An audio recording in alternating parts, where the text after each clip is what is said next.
Hello beautiful soul! Welcome back to my channel. This is my channel Amber from Japan, Kabayan Pisces. This reading is for you. Hindi ko nagawa yung video nyo last week kasi nagawa ko naman yung video kaso nung pagtingin ko, wala yung boses ko. O, hindi ko na lang inulit. Sorry. This reading is for you, Pisces. Maraming salamat muna sa mga subscriber, new subscriber, cross-watcher, at sa mga bagong pasok dyan. Welcome na welcome kayo sa bahay ni Ate Aimee. Salamat din sa nakataba ng puso ninyong mga comments at sa mga nagpa-personal reading. Maraming pong salamat. Kung gusto nyo na energy nyo lang talaga, ang gusto nyo makuha natin, all the details para sa personal reading ay nasa ibaba ng video na ito. This is a general reading, Kunin mo lang sa'yo at itapon ang hindi naman sa'yo. Maaring vice versa. Energy mo, energy ng person mo, energy ng malapit sa puso mo, nangyayari, or mangyayari pala. Use your own intuition, lawakan natin ang ating isipan. Pag hindi naman nagre-relate sa inyo, ibig sabihin hindi mo to energy. Energy ang binabasa natin, lalaki, babae, kung ano man ang gender mo, matanda, bata, kung ano ka man. This is an energy reading. Kaya, ipasok mo yung sarili mo dito. Kung saan aspeto ng buhay mo. Okay, Pisces. Tabi muna natin itong dalawa.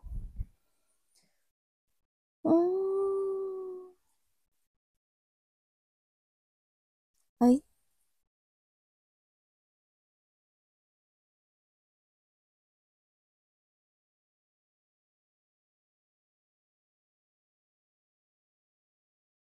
There's a lost situation, ano? May magtatapos sa buhay mo.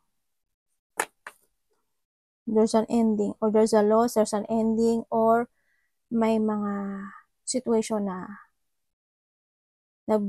unexpected. Nakikita ko sa'yo. Siyempre, I hope, siyempre, lahat naman tayo, ayaw natin na may mawala sa buhay natin. Diba? Siguro disappointment lang yun sa iba. O kaya, hindi ka magiging masaya, malilito ka, ganyan. Okay, sa nakita ko sa'yo dito, there's a burden. Sa iba, energy to there's a big problem situation. May mga kalungkutan. Have faith kung ano man yung mga pinagdadaanan nyo na medyo sadness or emotional or siguro naman wala namang namatay or something lost. Maraming klase. Maring pwedeng pet. Siyempre, part of the family na yan, di ba? Kung if ever na ganun. Or money, something ganun. Merong mga worry, pagkalito, doubt,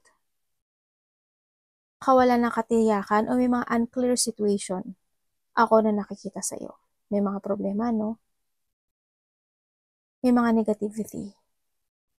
Hindi naman kay lahat. Siyempre, siguro reflection from the past. Kasi nakita ko sa'yo magiging emotional ka o nagiging emotional ka. Siguro, iba is reflection from the past to.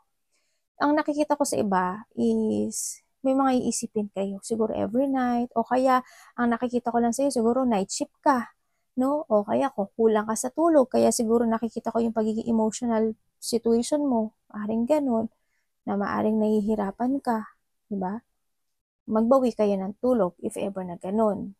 And then, nakikita ko dito, maybe you will receive something information or communication. Or may mga iisipin ka. No? Na isang sitwasyon sa buhay mo na maaring related sa pinagdadaanan mo ngayon. Pero titingnan pa rin natin dito May nakikita ako na bigla ang magaganap o mangyari. This is only a warning. Maaring hindi sa'yo maganap to, maaring sa kakilala mo, o makaka-receive ka lang ng information, o any situation. There's an accident. Meron akong nakikita na hospital, doktor, surgery. Mag-ingat kayo sa matatalim na bagay. Mahihiwa kayo, matuso kayo, ikaw, or madapa ka, mga ganyan. May mga, there's a pain, or maaring there's a pain of sa mga gagawin mong physical activity. Maaring ganyan, o sa trabaho mo, di ba? May mga sitwasyon na warning lang naman. There's a danger situation. Ako nakikita sa'yo. Warning lang yun. Hindi naman kay lahat. Energy naman to . Hindi kayo lahat to, no? May mga bagay na naiintindihin mo sa nakita ko dito. Parang hindi yung maturity situation no? Hindi maturity situation or maaring kung may mawawala man siguro because matanda na, baka lang ganun. Pero ayoko naman, syempre. Hindi naman yun. No? Mag-cross finger na lang. Tsaka energy naman. Hindi nyo to personal reading. No? Ayoko rin kasi kayo nag-worry. May mga situation na may intindihan mo or there's a peaceful situation or there's a retirement ako nakikita dito. Yun. May mga sitwasyon na magiging matured ka. Siguro mas more kang magiging matured this time, ganyan. Sa mga iisipin mo. Yun nakita ko. Meron tayong Scorpio, Leo, Capricorn, Aries, Gemini. Kaya halimbawa, yung kapitbahay mo o yung kapatid mo o yung kaibigan mo nagpapa-hospital pala siya, di ba? Naka-receive ka na information na gano'n. Yung mga gano'n sitwasyon. Yan. Ang nakikita ko. Hindi naman lahat sa inyo yan papasok. Pero there's a connection. Maaring iba sa inyo.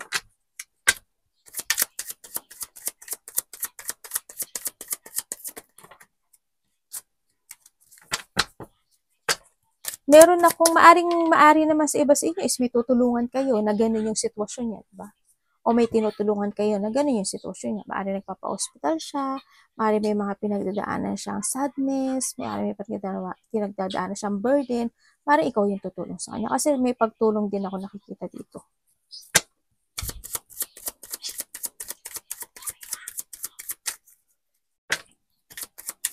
Nine of Swords. Bakit gano'n? Six of Swords? Explain niyo po sa akin to. Okay, tayo dyan. Ano po kung itong Thank you. Okay. Ang nakikita ko sa'yo dito, may mga, siguro iba sa inyo, makakaramdaman, you have a migraine, ganyan. Siguro may migraine kayo. Iba dito, kulang kayo sa tulog. O kaya, iba dito, pagising-gising. Diba? O kaya, iba dito, may mga sitwasyon na napofocus kayo sa past situation.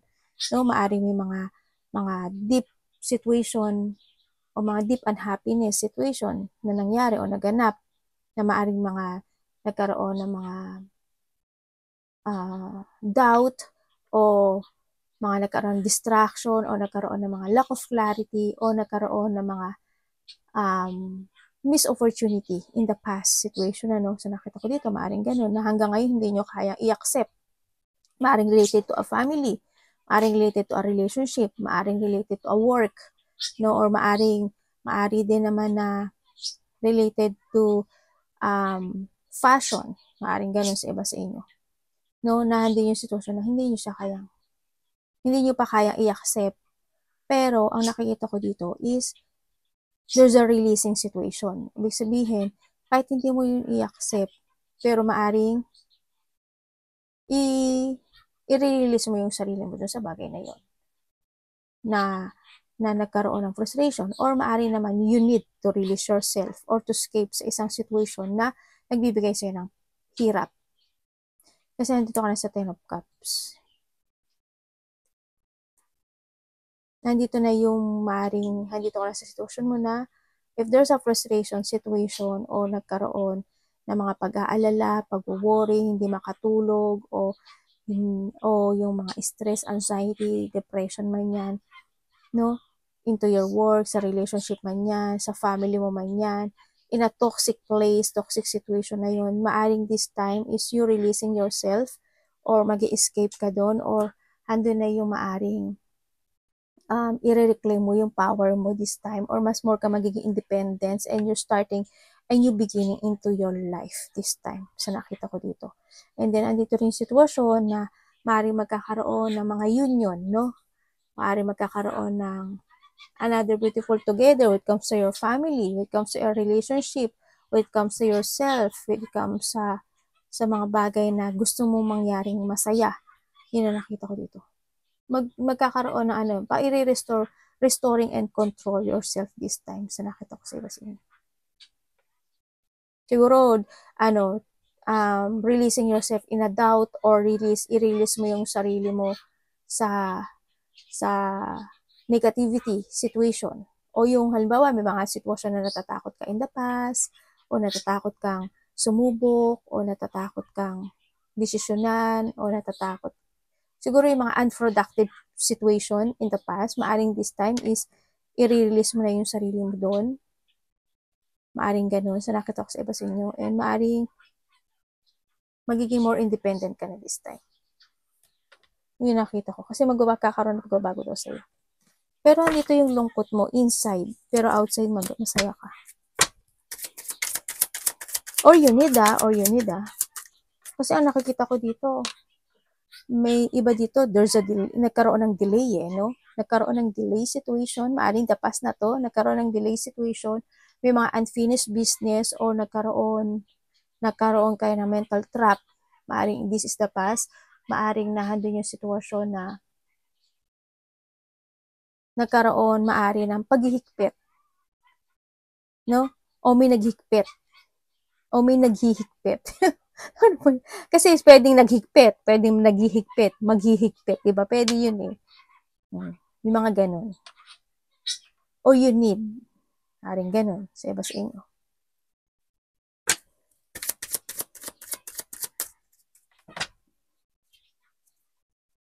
Pero dito kasi parang nagkakaroon ng unrestart situation, no? Siguro when it comes to family, ganyan. Kasi palagi lumalabas sa isip family mo. Kasi nandito siya, oh. Maaaring nahandun pa rin yung problem, di ba? O kaya hindi ka makapag-restart sa ano mo, sa kasiyahan mo, ganyan, in a relationship. Mga ganyan. Maaaring nahandun ka pa rin sa nai-stress ka. Alam mo yung gusto mo nang magkaroon ng kasiyahan, hindi pa rin maganap-ganap yun. May mga wish come true ka na hindi pa rin natutupad. Mga ganun sitwasyon. Gusto mo nang maging masagana ang life, pero hindi pa rin ganun. Mga ganun.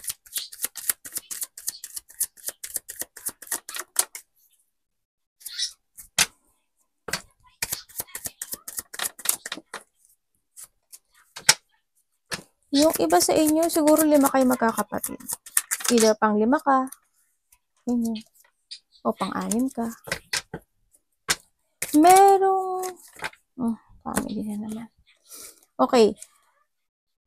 Ang nakikita ko sa'yo, merong isang matagal na isang sitwasyon sa buhay mo. Matagal na to eh. Siguro, a work, money, family, na matagal na to na maaring hindi nagkakaroon ng pagkakasundo, nagkakaroon ng stagnant, nagkakaroon ng competition, matataas ang ego, it's more on disagreement, no? Or mga tension, ganyan. Maaring nagkakaroon din ng mga pag-aaway when it comes to a territorial, when it comes to a money, when it comes to a mana, ganyan. So, nakikita ko dito.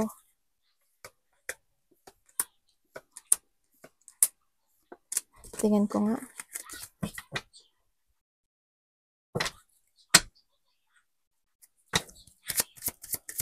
Ano pwede ko malaman siya? Okay. Meron ako nakikita na nagiging unfair, sa nakita ko dito. May taong nagiging unfair or merong mga sitwasyon na you want ng justice o gusto na mahustisyahan o gusto mo magkaroon ng clarity pero hindi nagaganap yon sa nakikita ko dito.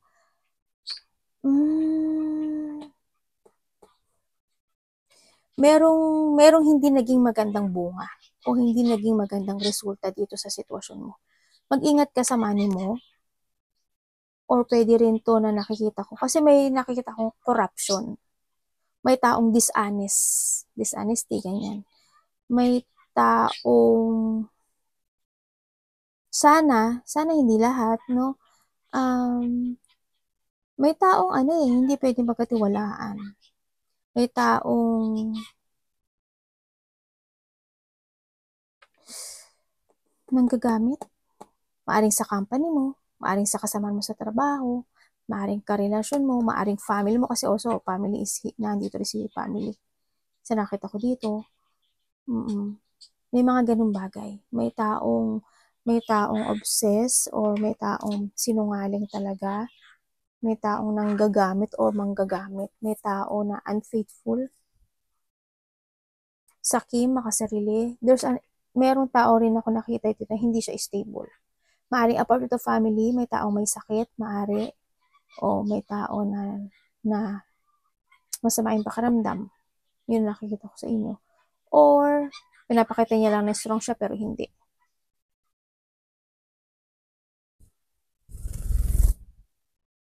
May tao dito walang awa. Naku anak, napupo ka na naman. Tingnan natin. Diba? May taong walang awa. Dito rin may taong matigas ang ulo. Basta when it comes sa money, mag-ingat kayo. Baka yung company nyo, niloloko kayo, yung boss nyo, o kaya someone, no? Na hindi nagiging stable. Ako nakikita dito.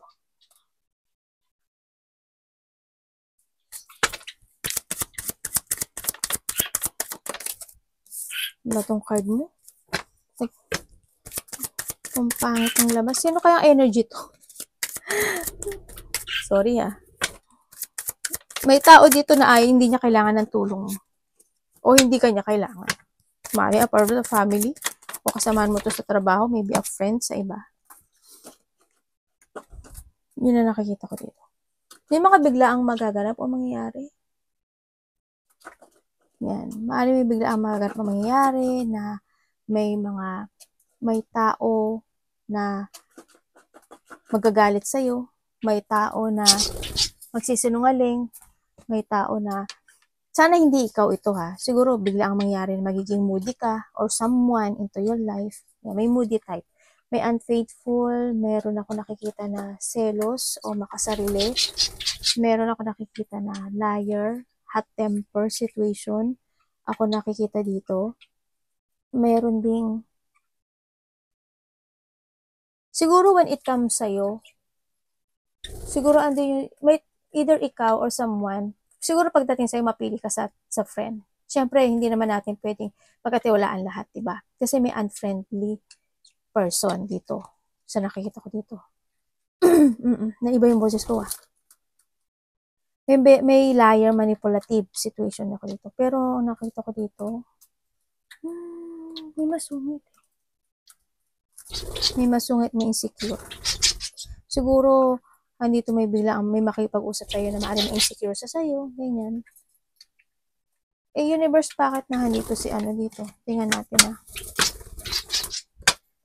Maaring this is the past and now this time magkakaroon na pagbabate or magkakaroon na pagkakasundo. Pero kung titingnan ko dito si baraha dito sa taas, yun ang nakikita ko Pero ang nakikita ko dito is kung magkakaroon ng mga ganong situation, maaring magkakaroon ng regeneration and the full. Ibig sabihin, may mga problema o mga pinagdadaanan mo na burden, struggle sa buhay mo na pwedeng magtapos or magtatapos na. May mangyaring pagbabago sa buhay mo. Sa nakikita ko dito.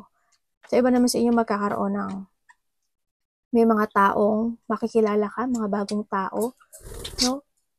Maaaring may makikilala ka na maka-close relationship o kaya may mga pupuntahan ka na isang maraming tao tapos may makikipagkilala sa'yo, mga ganyan.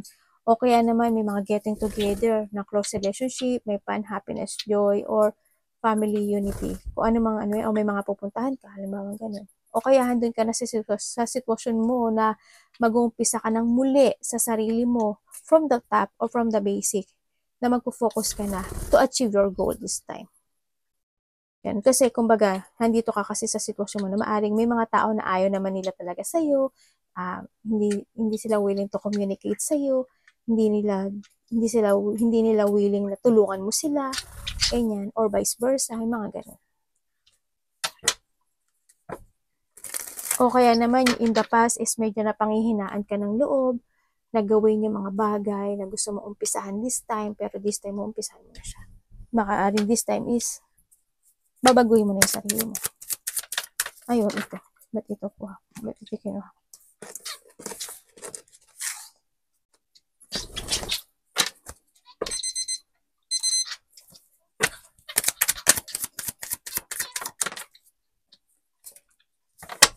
Universe, bakit lumabas tong dalawang to? Okay. Ano pong mangyari? Ano nito? Meron ka daw didesisyonan. Ano pong kasunod? Galileo. Hindi pa rin makakapag-desisyon. Ano ba yarn? Okay. Sa nakikita ko sa'yo dito, Pisces, may mga dreams ka talaga na gusto mong umpisahan o gusto mong maganap o mangyari, pero may mga bagay talaga na nagsashatter, no? There's a sadness situation, maring ito is the past, and now may mga sad situation, may mga failure situation, may mga dissatisfaction, may mga stress on unfulfilled situation, unfulfilled dreams sa iba sa inyo, and nakikita ko dito na may mga didesisyonan ka na this time, no, na maaaring i-end mo yung bagay na yon, o may mga umpisahan, may mga gusto ka nang umpisahan, o you want to start again, o umpisahan, o mag-umpisa dito sa nakikita ko dito, pero indecision, no? Magkakaroon ka ata ng pagkalito, o may mga sitwasyon na you want to pursue. Ang nakikita ko dito, maaring iko-konting i-delay mo siya, ganyan, o kaya andin yung situation na makakaramdam ka ng takot, pag-aalala, anxiety, stress, o pagkalito, indecision situation. Kasi there's a two-part situation na ako nakita sa'yo dito. May mga sitwasyon na pag-iisipan mo siguro kung ano yung uunahin mo o ano yung i-pursue mo. Ganyan. Parang you have an idea to pursue. Ang nakikita ko dito. Maaaring iba naman sa inyo is ma-overwhelming kayo sa information na marireceive nyo o matatanggap nyo. No, maaring ganun. Kaya, maaring na din sitwasyon na pag-iisipan nyo siyang maigi. Sa nakita ko, kung alin ang dapat mong unahin. Para nandun ka sa situation, you're waiting for something, or may mga plano ka na gagawin, o may mga sitwasyon na you don't know how to proceed, if you take it action or not, or are you deciding to stay or deciding to go. O iba dito, expansion to, no, sa iba. Yan, may mga two-path o may mga decision making na maaaring you want to prepare muna, ganyan. May mga sitwasyon na hindi ka mapapakali sa iba, o kaya may mga sitwasyon na magluluking ka pa muna sa ibang option bago ka magdesisyon. Mga ganang sitwasyon. Magiging very careful ka siguro, no? In your decision. Kasi maaring dati hindi nag-success, and this time ayaw mo na hindi ka mag-success. Kaya maging very careful ka doon. And you need to be very careful talaga. Diba? Diba sa inyo, nasa inside is malungkot kayo, pero outside, hindi niya pinapakitang malungkot kayo.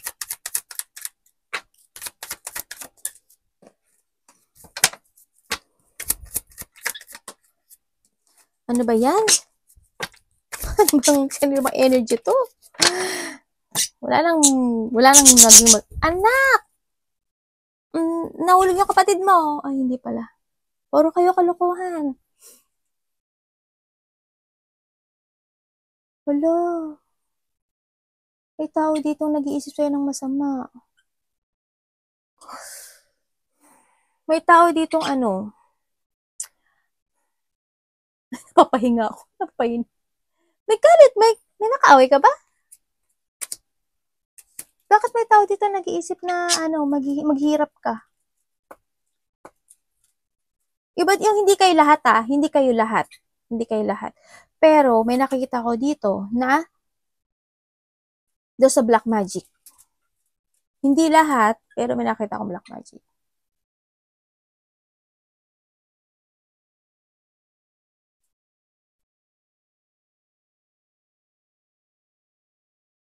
Pero tayong Taurus, Virgo, Capricorn, Aries, Leo, Sagittarius, and yun. And also, Aquarius, Gemini, Libra.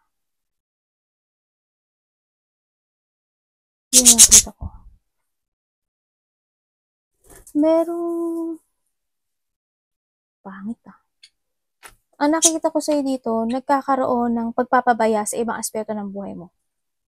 Siguro may mga gusto kang aksyonan, o may mga gusto kang O there's an opportunity, maaring ganun, na hindi mo na-action na. Siguro you have a plan or opportunity or any situation na hindi ko nakikita.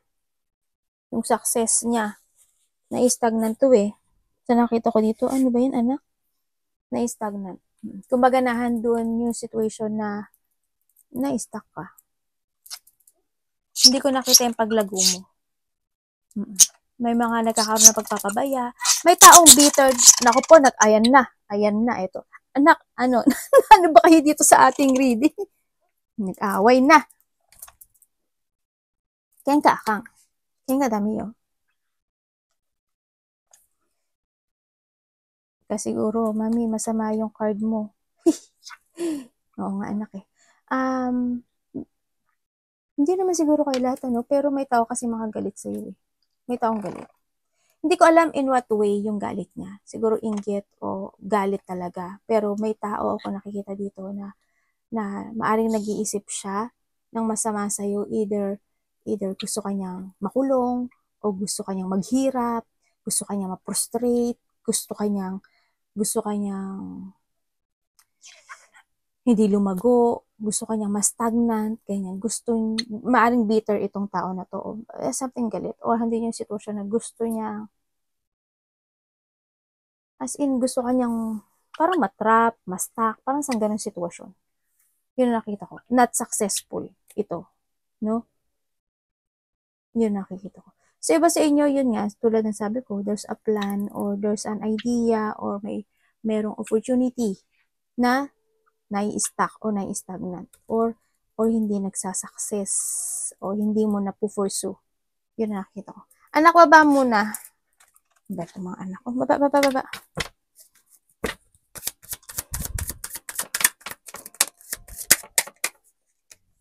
Pinag-uusapan ka, Pisces.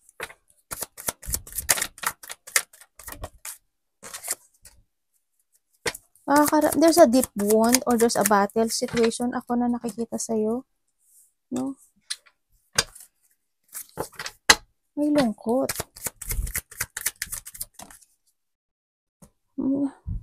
Sige natin pa. May magtatapos sa buhay mo.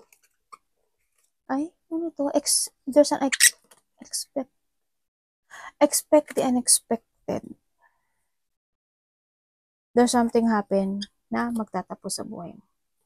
Sana hindi death, no? Sana hindi loss of someone. Sana hindi ganun. Siyempre. Or loss of money, ganyan. Or loss of connection. Yun na nakikita ko. Ang nakita ko sa'yo dito, there's a deep wound or there's a battle or situation na there's a painful. Maaring makaka-receive ka na information, text message, or na maaring masaktan ka or painful situation. May mga bagay o sitwasyon, iba sa inyo is magiging busy kayo siguro. Siguro sa mga pag-iisip ng mga bagay-bagay na you want to let go, you want to change. May paglipat. Ako nakikita, hindi ko in love kung what way. Paglipat ng lugar, bahay, trabaho man yan, any situation, may paglipat. Ako nakikita dito. Maka-receive ka ng text message within the 8 days, 8 hours, 8 weeks, 8 months. Something gano'n. Yun. Meron kang there's a problem. May problem eh. May matanda ako nakikita. Hindi ko alam kung sino yung matanda. Siguro relatives, mother, mga ganyan. Hindi ko alam kung susuportahan mo siya, sinusuportahan mo siya, o inaalagaan mo siya. Parang may ganun ako nakikita. Sana hindi naman siya, di ba? May tao na kailangan ng care or you need to save money. Nakakaramdaw ka rin ng pagod. Or may travel ka ba after 6 months, 6 days, 6 weeks? Or by August or by this June. Arigatou namaste, God bless.